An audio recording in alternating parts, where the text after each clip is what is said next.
Hello and welcome to हिम्बिदा physiotherapy. मैं doctor Anandesh Kumar, physiotherapist. आज का टॉपिक है इंटर्नशिप करने के बाद फिजियोथेरेपिस्ट अपने कैरियर को, अपने प्रैक्टिस को किस तरह से स्टार्ट करें। ये स्टार्टिंग जो है पेशेंट देखने का जो तरीका है, ये इंटर्नशिप से ही अच्छा हो जाना चाहिए। इंटर्नशिप के बारे में भी बात करूंगा। 6 मंथ का जो फिजियोथेरेपी का जो इंटर्नशिप होता है, इसको आप कैटेगराइज कर लें अच्छे से कि इस 6 मंथ में हमने क्या क्या किस तरह के पेशेंट को देखना है। हमारे पास में जो सबसे कॉमन कंप्लेंट जो होता है और जो पेशेंट का जो फ्लो है, वो ऑर्थोपेडिक एंड न्यूरोलॉजी से रिलेटेड पेशेंट का होता है। ऑर्थोपेडिक्स के सारे वो पेशेंट जिनमें low back pain, cervical injury से related, road side accident, post operative cases जो होते हैं। न्यूरोलॉजी से रिलेटेड होते हैं कुछ ऐसी डिजीजेज जो सेंट्रल नर्वस सिस्टम की होती है, कुछ ट्रॉमेटिक इंजरी के कारण से होती है। सर्वाइकल के बहुत सारे पार्ट्स जो जहाँ पर नर्व की इन्वॉल्वमेंट होती है, ऐसे केसेस में भी न्यूरोलॉजिकल कंडीशंस इन्वॉल्व हो जाते हैं।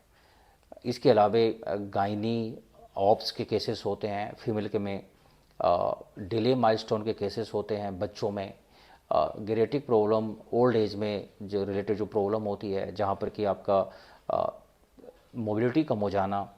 तो इस तरह के केसेस कैसे हैंडल करेंगे आप। स्पेशली पोस्ट ऑपरेटिव केसेस जो होते हैं, जहाँ पर कि आज के समय में बहुत ही इंटेंसिव फिजियोथेरेपी की ज़रूरत पड़ती है और जहाँ पर कोई भी गलती की कोई गुंजाइश नहीं है, तो ऐसे केसेस को भी बड़े ध्यान से हमें हैंडल करने की ज़रूरत होती है।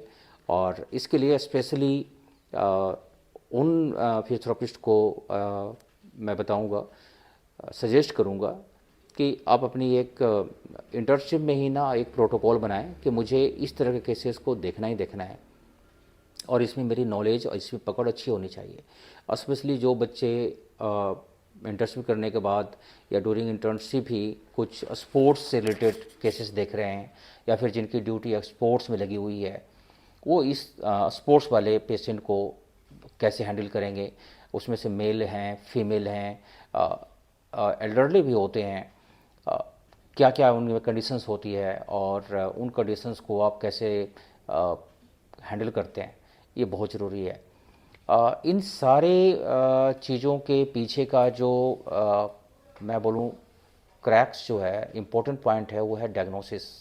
और डायग्नोसिस को बनाने के लिए ये बहुत ज़रूरी है कि आप एक ग्रुप में काम करें, जहाँ पर कि आपका एक सीनियर भी हो, आपका एक रेफरल डॉक्टर भी हो और साथ में कुछ ऐसे डॉक्टर्स हों जहाँ पर कि स्पेशल फैसिलिटी आपको मिल जाए ड्यूरिंग डायग्नोसिस। अगर आपसे दिक्कतें हो रही हैं या आपको समझ में नहीं आ रहा और कुछ ऐसी चीज़ें हैं जिसको आप रीड आउट नहीं कर पा रहे हो, और सपोज कि किसी ने सीटी, एमआरआई स्कैन ये सब किया हुआ है, प्लेन एक्सरे किया हुआ है और उस कंडीशंस को रीड आउट रिपोर्ट नहीं बना हुआ है, तो ऐसे में आप क्या करेंगे। कभी कभार तो बहुत मामूली से अगर तकलीफ़ है और बहुत ही ठीक है, बहुत ही बड़ा है, तो चीज़ें हमें दिख जाती है एमआरआई स्कैन, सीटी स्कैन में। लेकिन कभी कभार एक्सपर्ट की ज़रूरत पड़ जाती है इसमें। 99% तो चांसेस होते हैं कि आपके पास में पेशेंट अपना रिपोर्ट लेकर कहीं आएगा, एमआरआई स्कैन, सीटी स्कैन या फिर जो भी है नर्व कंडक्शन टेस्ट, ये सब चीज़ों का। लेकिन अगर आपको कोई दिक्कत इसमें आती है तो आप अपने सीनियर से और अपने कंसर्न डॉक्टर से, चाहे वो ऑर्थोपेडिशियन हो, न्यूरोलॉजिस्ट हो, तो इनके साथ में भी आपकी कनेक्शन अच्छी होनी चाहिए और वो बड़े अच्छे प्रोफेशनल लेवल पर होनी चाहिए।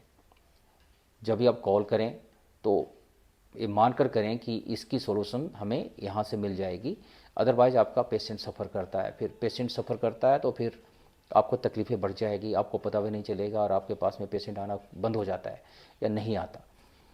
तो एक्सरे का जो रिपोर्ट है वो किस तरह से रेडियोलॉजिस्ट करते हैं, रेडियो डायग्नोसिस में क्या क्या चीज़ें फॉलो करते हैं, इसकी भी नॉलेज होनी चाहिए। एमआरआई स्कैन हो या सीटी स्कैन हो, इसको कैसे देखते हैं और इसके पीछे का क्या प्रिंसिपल है देखने का, ये भी ज़रूरी है। अगर आपके पास में अल्ट्रासाउंड है, चाहे वो किसी भी ऑर्गन का हो, किसी भी जगह का हो, कॉमनली तो अल्ट्रासोनिक ये जो डायग्नोसिस है, ये ऑर्गन्स के लिए बहुत ही इफेक्टिव है, ऑर्गन के लिए हम करते हैं कॉमनली। लेकिन कभी कभार कुछ स्पेशल प्रोसेस भी किया जाता है, वो भी ध्यान में रखना होता है। CT स्कैन, MRI स्कैन के बारे में तो हमें पहले ही से पता है कि इन चीज़ों का यूज हम बहुत ज़्यादा करते हैं और इससे डायग्नोसिस बनाने में काफ़ी हेल्प मिलता है। क्लिनिकल प्रेजेंटेशन के साथ में जो क्लिनिकल डायग्नोसिस बनाते हैं एज ए फिजियोथेरेपिस्ट, वो हमारे लिए एज ए फिजिकल थेरेपिस्ट हमारे लिए बहुत ही ज़रूरी है। बहुत सारे ऐसे टेस्ट हैं जिसे हम रूल आउट कर देते हैं कि हाँ, इस टेस्ट ये पॉजिटिव अगर है तो आपके जो चांसेस हैं या फिर जो आपकी जो बीमारी है यही है। इस पर ज़्यादा फोकस करना चाहिए और ये इंटर्नशिप में कुछ खास 10 दिन या 15 दिन क्लिनिकल एग्जामिनेशन, चाहे वो न्यूरोलॉजिकल केसेस का हो चाहे ऑर्थोपेडिक केसेस का हो, ये जरूर करनी चाहिए और रूटीन में करने चाहिए। इसके लिए क्या करना होता है कि आप सारे पेशेंट के लिए अपना एक चार्ट बनाएं और वो चार्ट आपके पास में होना चाहिए। जब भी आप असेसमेंट करते हैं तो उसी चार्ट पर असेसमेंट करें। प्रिस्क्रिप्शन पैड पर कॉमनली जब हम लिखना स्टार्ट करते हैं तो चार्ट हमारे पास में नहीं होता, तो बहुत सारी चीज़ें हम छोड़ देते हैं।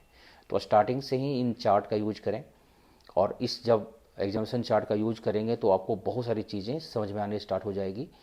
रिफ्लेक्सेस का यूज जो हम करते हैं एज ए फिजियोथेरेपिस्ट तो हम बहुत कम करते हैं, लेकिन जो टेंडन रिफ्लैक्स है, बहुत सारे ऐसे डिजीज़ हैं जिसमें specially upper motor neuron lesion में अपर मोटर न्यूरॉन लीजन को लोअर मोटर न्यूरॉन लीजन से डिस्क्रिमिनेट करने के लिए हम ये करते हैं, जिसमें आपको जो जर्क है वो हाइपर होती है, एक में हाइपो होती है। बहुत सारे ऐसे डिजीज होती है जो अपर मोटर न्यूरॉन लीजन होने के बावजूद भी हाइपो हो जाती है। उसमें एक डिजीज़ बहुत ही कॉमन है कि LGBS उसे बोलते हैं, बिल्कुल उसमें टोन ख़त्म हो जाता है पेशेंट का। जो में बीमारी जो है ये स्पाइनल कॉर्ड की है, आपके ब्रेन की है, अपर मोटर न्यूरॉन लीजन इसमें होती है। बहुत सारे ऐसे डायग्नोसिस होते हैं जो आपको मिसलीड करते हैं या फिर उसके ट्रिक्स स्टार्ट हो जाते हैं, तो उनको भी कंपैरेटिव स्टडी करनी चाहिए डिफरेंशियल डायग्नोसिस के तरह के साथ में। तो इस तरह से आप शुरू के 1 या 2 महीने इन चीज़ों पर दें और साथ साथ में आप OPD जब करते हैं तो इन चीज़ों को ख्याल रखें कि आप जब OPD कर रहे हैं तो किस तरह के केसेस हमारे पास में ज़्यादा आ रहे हैं, तो उनके लिए पहले से तैयारी करके रखें। कभी कभार बहुत ही हौले में ले लेते हैं, बहुत ईजिली ले लेते हैं चीज़ों को, क्योंकि हमें पहले से पता होता है कि हमें तो पहले से सारा कुछ पता है। एक्चुअली सारा कुछ पता नहीं होता, अभी तो ये स्टार्टिंग होती है लाइफ की, जब आप पेशेंट देखना स्टार्ट करते हैं। यहाँ पर उन बच्चों के लिए बहुत ही मुश्किल हो जाता है जो प्राइवेट कॉलेज से हैं और जिनके कॉलेज में कोई भी पेशेंट फ्लो अभी पिछले 4 साल में नहीं था। लगभग 80 से 90% जो कॉलेजेस हैं इंडिया में प्राइवेट, वहाँ पर पेशेंट फ्लो नहीं होता, जीरो के बराबर होता है। क्योंकि मैंने देखा हुआ है, मैं भी काफ़ी बच्चों को ट्रेन करता हूँ, तो उनमें अवेयरनेस की बहुत कमी होती है कि पेशेंट किस तरह से प्रेजेंट करता है अपनी तकलीफ़ को। वो बुकी नॉलेज और वीडियो देख देख कर लोगों ने सीखा हुआ होता है, लेकिन एग्जैक्टली ऐसे नहीं होता, क्योंकि जो चीज़ें आप देखते हैं वीडियो में वो तो एडिटेड होती है। बहुत कम ऐसे वीडियो आपको मिलेंगे जो रॉ मिलेगा, जहाँ पर plus and minus, positive and negative दोनों चीज़ें पेशेंट की तरफ से दिखाया जा रहा है। कॉमनली नेगेटिव चीज़ें वीडियो में एडिट की जाती है, हटा दिया जाता है, तो आपको वो चीज़ें पता नहीं चलता जो हमारे लिए बहुत ज़रूरी है कि आपको वही नेगेटिव चीज़ें देखनी होती है, वही नेगेटिव एस्पेक्ट देखना होता है जो पेशेंट के लिए, जैसे पेन है। अब पेन को हम बहुत ज़्यादा वीडियो में नहीं दिखाते, क्योंकि पेन को अगर हम ज़्यादा दिखाएंगे तो सामने वाले को दिखाना होता है कि मेरा पेशेंट ठीक हो चुका है। लेकिन ये कहीं ना कहीं हमारे लिए बड़ा गलत हो गया कि हमने उस एस्पेक्ट को नहीं दिखाया जिसके कारण से हमें पेशेंट को ठीक करने में बेनिफिट होने वाली है। तो इस एस्पेक्ट को भी दिखाना बहुत ज़रूरी है। वीडियो जब भी देखें, रॉ वीडियो देखें, एडिटेड वीडियो ना देखें। वो बेसिकली ट्रीटमेंट पर्पस के लिए तो बिल्कुल ही नहीं होता, वो एक तरह से एक मोटिवेशन के लिए होता है, उससे थोड़ी सी आपको नॉलेज आ जाती है, लेकिन उस वीडियो के बेस्ड पर आप अपना ट्रीटमेंट नहीं दे सकते हैं, नहीं आप ले सकते हैं। कोशिश मैं करता हूं कि मेरे जितने भी वीडियो हों वो बिल्कुल रॉ हों और उसमें कट कम से कम आए। पेशेंट गलत कर रहा है तब भी वो दिखे और सही कर रहा है तब भी दिखे। जब गलत कर रहा होता है तो हम उससे किस तरह से रोकते हैं और क्या करने से वो गलत ना करे, ये भी दिखना बहुत ज़रूरी है। अगर ये वीडियो में नहीं दिखता इसका मतलब वो एडिटेड है और ये कहीं ना कहीं फिर आपको उन चीज़ों, जब वो गलत करेगा पेशेंट घर जाकर, तो उसको आप रोक नहीं पाएंगे और पेशेंट भी अपने आप को नहीं रोक पाएगा। इसलिए बहुत सारी चीज़ें ऐसी होती हैं जो वीडियो में बहुत अच्छी दिखती हैं, लेकिन वो सिर्फ अच्छी दिखती हैं, उससे आपका ठीक होने का या ट्रीटमेंट का दूर दूर तक कोई कनेक्शन नहीं होता। तो कोशिश करें कि रॉ वीडियो देखें, या बिल्कुल आप एज ए फिजियोथेरेपिस्ट हैं तो आप अपने लैब में, अपने ओपीडी में ही इन चीज़ों को देखने की कोशिश करें, पेशेंट के ऊपर में ही देखने की कोशिश करें कि पेशेंट ट्रीटमेंट के टाइम में या ट्रीटमेंट देते हुए क्या क्या चीज़ें फेस करता है, क्या क्या कंप्लेंट बताता है। कोई हम मैन्यूवर कर रहे हैं तो उसमें ऐसा थोड़ी होता है कि वो मैन्यूवर हमने कर दिया और आपको वीडियो में अच्छा दिख गया। वो मैन्यूवर करते हुए भी बहुत सारी पोजीशन ऐसे होती है जो पेशेंट गलत अटेंड करता है, तो हमें उसको चेंज करना होता है कि आपने ये पोजीशन गलत लिया है, इस पोजीशन में आ जाएं। लेकिन कॉमनली ये वीडियो नहीं दिखा जाता, उसको एडिट कर दिया जाता है। यही सब गलतियाँ पेशेंट घर जाके करता है या हमारे एब्सेंस में करता है, और इसी को हमें करेक्ट करना होता है कि ये गलतियाँ वो दोबारा से ना करे। तो इसका भी ख्याल रखें। पेशेंट जब ट्रीटमेंट ले रहा होता है तो फॉल्स एस्पेक्ट का ख्याल रखें। जो गलत चीज़ें बता रहा है पेशेंट, कुछ ऐसा प्रॉमिस ना करें जिससे पेशेंट ये मानकर चले कि ये तो मुझे ही ठीक कर देगा। मेडिकल साइंस का कोई भी ट्रीटमेंट हो, ये बहुत ही बड़ा ही कमाल का और होलिस्टिक अप्रोच का ये ट्रीटमेंट है। कोई भी एक डॉक्टर, एक थेरेपिस्ट या एक बंदा शायद ही पेशेंट को ठीक कर पाता है, उसके पीछे में बहुत सारे लोगों का सपोर्ट होता है। चाहे वो लैब का टेस्ट का हो, चाहे वो रेडियो डायग्नोसिस का हो, चाहे वो कंसल्टेंसी का हो, चाहे वो छोटे डॉक्टर का कंसल्टेंसी हो, कोई बड़े डॉक्टर का हो, चाहे फिजियोथेरेपिस्ट के असेसमेंट का हो, फिजियोथेरेपिस्ट के ट्रीटमेंट का हो। इसके बीच में कोई हमने बीच में रेफरल कर दिया, वो रेफर होकर के डॉक्टर के पास में जाता है, फिर वापस आता है। ये सब चीज़ें मिल करके पेशेंट ठीक होता है। कभी कभार हम यही बोल देते हैं पेशेंट को कि आपको कहीं जाने की ज़रूरत नहीं है, मैं ही जिसको ठीक कर दूंगा। ये तब बोलते हैं जब पेशेंट ऑलमोस्ट या ऑलरेडी 100% डायग्नोस्ड हो चुका है और उसकी डायग्नोसिस कंफर्म हो चुकी है। कभी कभार तो डायग्नोसिस कंफर्म होने के बाद भी उसमें रिजल्ट नहीं आता, बहुत सारे फैक्टर होते हैं। तो फिर स्टूडेंट को इसमें ख्याल रखना होता है कि आप कुछ ऐसा प्रोमिस ना कर दें जहाँ पर पेशेंट, क्योंकि आप प्रोमिस तो जब करते हैं तो कोई 2 महीने 3 महीने का तो करेंगे नहीं कि हमने 2 महीने में या 3 महीने में आपको ठीक करना है।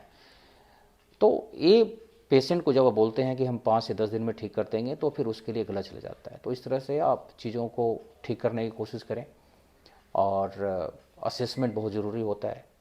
सो इस तरह से आप चीज़ों को देखें, और होपफुली मुझे लगता है कि ये काफ़ी इफेक्टिव है।